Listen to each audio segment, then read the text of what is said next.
Welcome to the conversation. I'm Shane.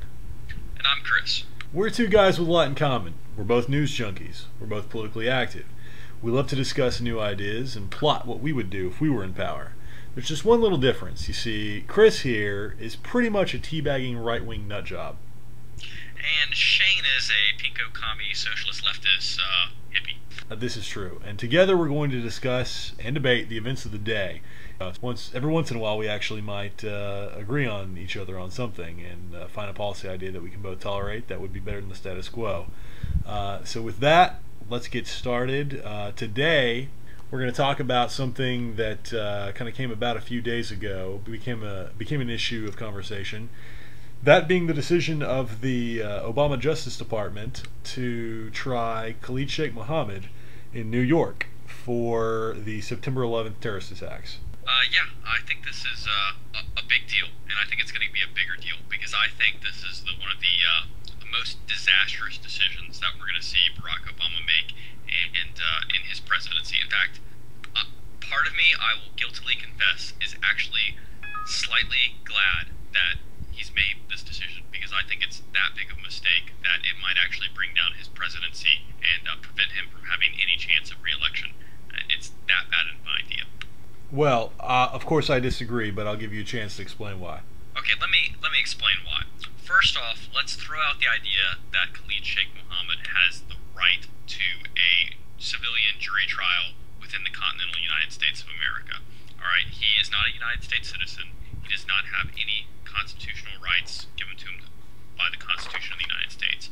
B, using military tribunals in special circumstances dealing with enemies of the United States of America and enemies of the law of nations goes back for hundreds of years, and even up to the examples going up to the present day. We have examples of this use during after the United States citizen actually tried to or succeeded in assassinating Abraham Lincoln.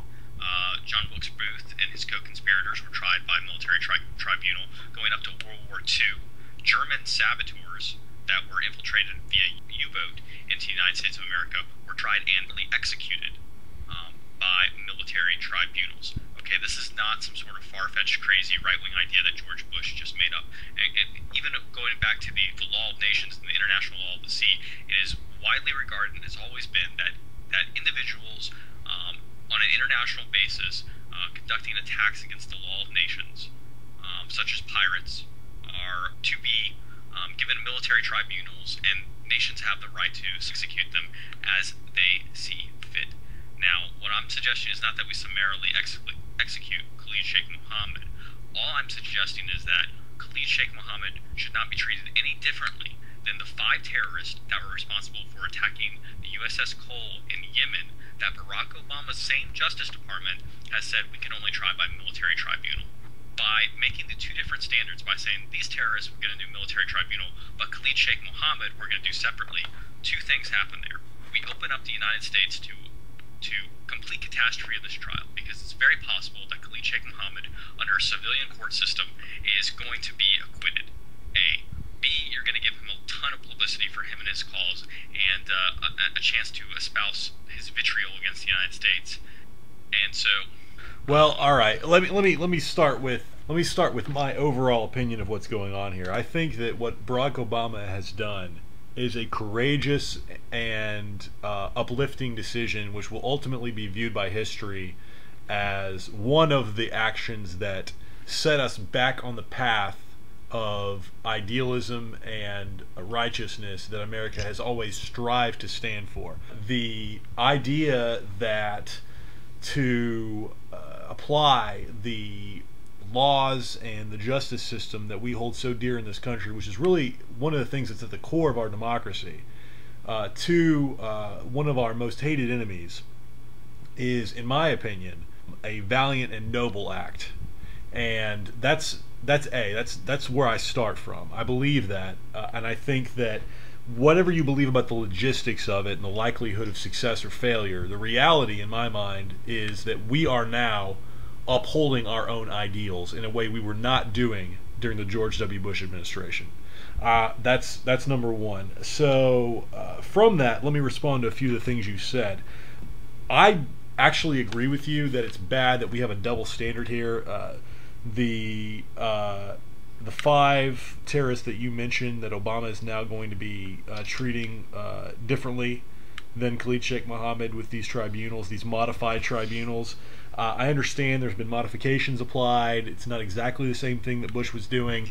However, the point is still, well taken. I think it's a problem that we have these two standards. I would actually prefer that if Obama is going to do this, that he go all the way with it, and that all of these terrorists be tried in our civilian justice system. And I feel like that's the core of the Supreme Court decision that they handed down when they basically rejected what the Bush administration was doing sometime around 2005. And I feel like there's also, just I'll say this, I don't think it's likely that he will be acquitted by a jury of New Yorkers in New York City. I think the likelihood of that is extremely, extremely small. And I think that Obama would not have made this decision on the fly without any or without sufficient exploration of the possibility that they would be acquitted. And I believe that the government is confident that they'll be able to deal with that. Well, Shane, I don't feel your optimism as far as their confidence that they're going to be able to convict him, because the circumstances of Khalid Sheikh Mohammed's arrest are so bizarre and so outside the scope of what the American civilian judicial system was meant to do that it's going to be rife with all kinds of technical problems. Okay, Khalid Sheikh Mohammed was not arrested by law enforcement agents in the United States of America. He was not arrested under those circumstances. He was arrested by a foreign intelligence service in a foreign country, and then under circumstances where they would not have had warrants for his arrest. They did not have warrants to search his property. He was not read any Miranda rights at any given time.